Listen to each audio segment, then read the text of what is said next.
Okay. Okay. So I'm Atarah Matthews, and today I want to welcome a guest. I have Erin Thiele here with me, and today I want to speak to her. Actually, 2 weeks ago, I spoke about the topic fruit of the womb, and I had it on our Hope at Last blog, and we had quite a few women that came back with comments, and it seems to be a really, can I say, hot topic?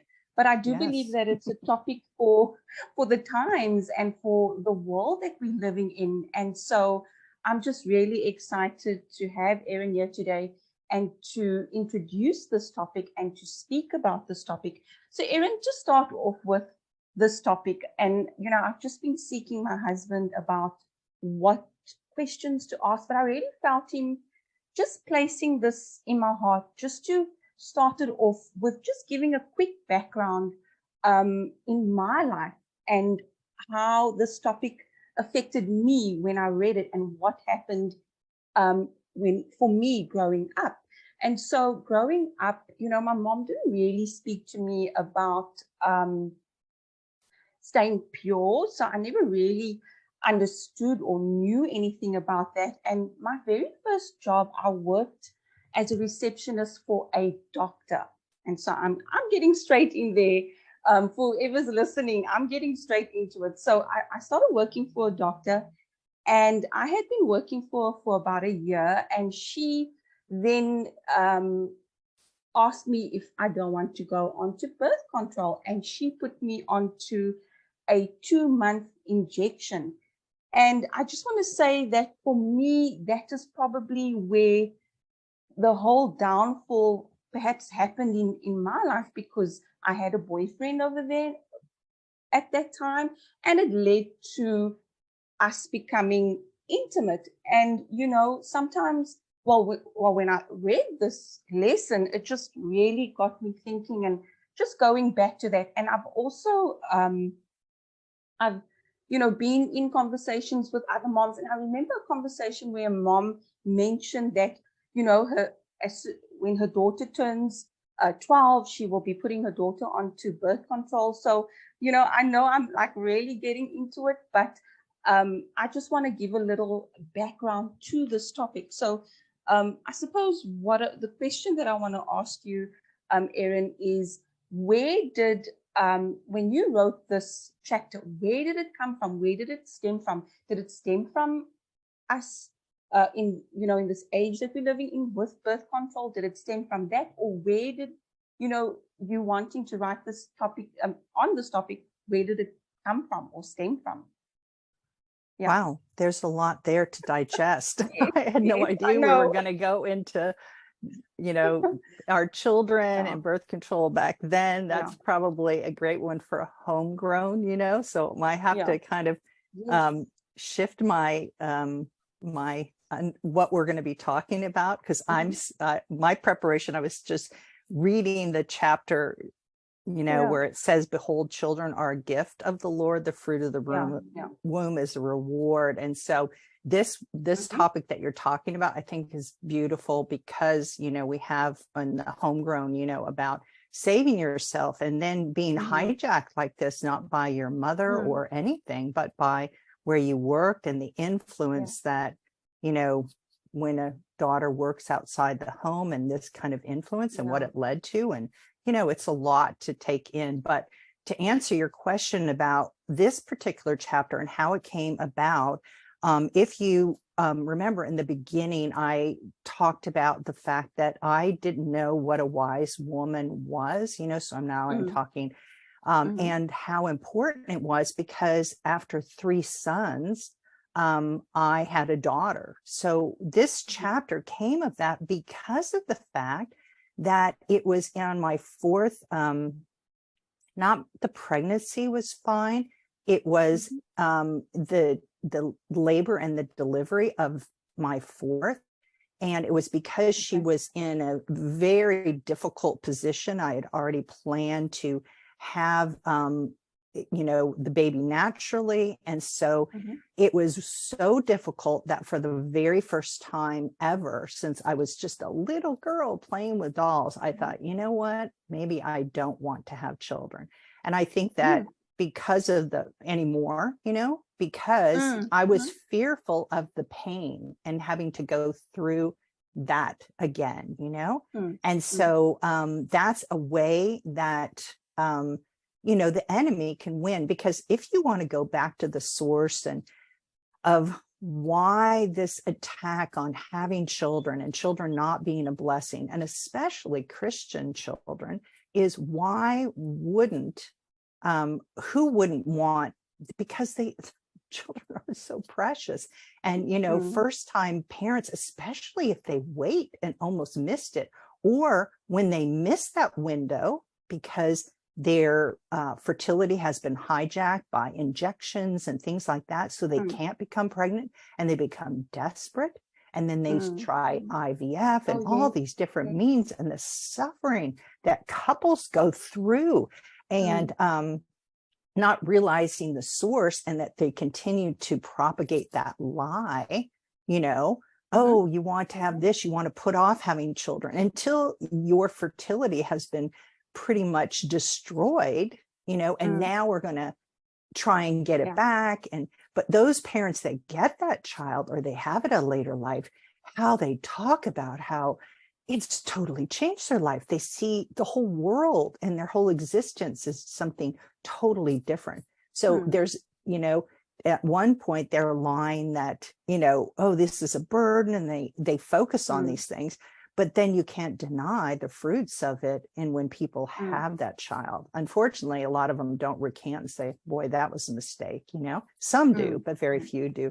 So I think that that is part of it. But this particular chapter, I was at that place that I was too fearful of having to go through this difficulty, because I was in labor for more than 24 hours before the doctor that I was having it with said, you've got to come in, the baby is in the wrong position. That's all I knew, And so I when I came in, the baby was posterior, which means face up. Babies are supposed to be born face down. And not only that, but he discovered that it's called a facial presentation. If you have when you put on a turtleneck, and you pull it down, you always it goes over the crown of your head. That's the way a baby is born. She had her face coming out first. Her head was cocked back. So if I had the baby in a hospital, they would have immediately done a C-section, no question. This doctor, however, that God orchestrated that I went to, he was one that loved delivering babies, and he let the body do its work. And so he helped a little bit with Pitocin, which is a scary, scary thing, but he even used it in a natural way. I don't need to get into that. That's not what this chapter is about. I could go through a lot of the different ones. Nevertheless, I did end up, giving naturally. I had the baby in the doctor's office. Thankfully, it was a Sunday, so there were no other patients coming and going. And he just let my body do what it was supposed to do as I just walked and gave birth. Nevertheless, it was the Pitocin, really, when anything hit, and even though that did help me, in a way, it's really, it's not natural. Our body gives a certain Pitocin, but not to that kind of strength. And so suffering through that almost worked to prevent me. But what God used? One, I was very happy, and I think it's in the chapter, but I talked to my husband and said, hey, maybe you need to go and get yourself fixed, get a vasectomy and stuff. I thank God he was like, no, he wasn't going to do that. I don't know for whatever reason, but God was so good. And then what really prompted me to go on to have more after writing this is finding out, what does God say about it? And then being able to trust him, with that. And then it was having lost a child. So we've seen that in some of our other posts recently, Mia is one. And when you lose a child, then your heart just swells to want more. And God helped me, because I did want to trust him, and he knows exactly how to do it. We never need to, do it or work towards it, or mindset, or even memorizing, those are our promises, and they're to comfort us, the promises. But it's not like it's a diligence, that we have to do, but just, to plant those truths and those promises in our hearts, and then he takes over. So he used those, which is, that happened with my mother as well, of losing children. And so there isn't a greater way to, want that, and to want as many, And so, so that's what he used. And after losing 2 little girls, I became pregnant with Tara, who was really such a blessing. The ministry started when I was pregnant with her. She was, there during all my first restoration fellowships, when I was pregnant with her. And not surprisingly, she was the easiest birth I had ever had.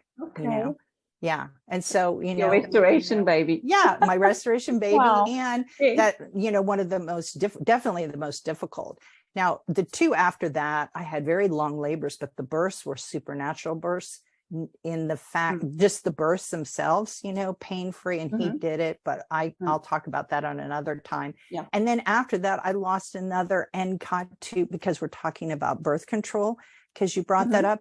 And then after that, I didn't want, even though, again, it was a supernatural loss, and the fact that I didn't even suffer from losing that little boy, even though I think about him and that, that sort of thing. But at the time, because the girls, it was devastating for me emotionally, but that was shifted to my husband, and he felt it, and not me, which is to this day, it's hard for me to imagine and fathom it.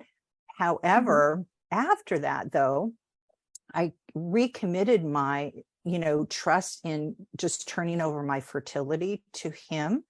And that I said, I really don't want to lose another child, because that was the 3rd. But I'm trusting you. And if I am going to miscarry or lose this, it was actually in the 2nd trimester that because of a blood disorder that I don't know, it's disorder, but anyway, a blood condition, I've heard of with my mother has it and I have it. But anyway, my mom-in-law had it as well. Yeah. Okay. So you understand. So because of that, I didn't know if, if I was going to lose any more, then I would, just don't let me get pregnant. But I wasn't about to be concerned about it. I wasn't about to, do anything. I just wanted to trust. And I never got pregnant again. And, and I think so often how the worry and, the fear and all that, and how we suffer so much as women just because of that, believing that one lie, not trusting him, not just turning over those fears to our husband and saying, here's how I really feel about it. And this is a concern, and I can't change it, but you can, and he will just take over. That's what I just love so much, that you can do that. And so, and I know the testimony too. I remember sharing the Wise Woman book in a where I used to speak, and the director of it, she was a mother of 5. She was pretty much deaf. She was funny. I just love her to bits. But she was married to a prominent judge in the area, and her husband wanted more children. So she shared how she would, kind of fight him on it, but then she just surrendered it to him and to God. Really, she just said, okay, whatever you want. If you want me to have a more, he said he wanted 10, 20 children, that sort of thing. But anyway, and so she just said, okay, I'm just not going to do it. I'm going to trust. And lo and behold, she never got pregnant again. She was quite young. and she never got pregnant again. And yet they were coming boom, boom, boom, boom, boom before that. But just because, and she said, you know, to think that she could have been on birth control or being concerned if her, you know, if she didn't, you know, start on time, that sort of thing. She never had that fear. And so she was quick to say, this is true. This is absolutely true. And because we're talking about birth control too, one of the lies that they say is if you're not on birth control, you're going to have 20 children. You know, there was a series here that was, you know, she had 19 children. That's just not true.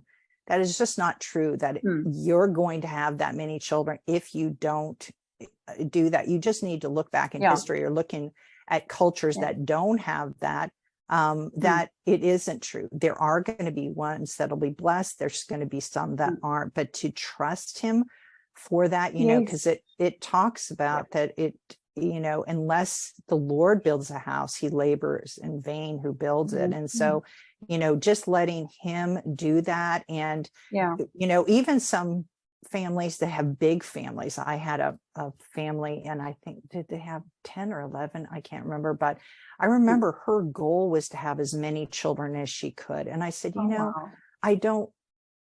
this isn't a contest for that either. Now, trust me, I would love a house full of children. I would have, you know, just, for sure. For sure. However, that isn't it either. It's a matter of what do you want? What have you planned? Because only then can you really find what he has for you, you know, really just trusting him with your life and your future, and getting young girls to do that as well. And that's a whole other topic there. Because I wondered about talking about difficult childbirths and things like that, that I'm sharing with you. That's, you know, hearing.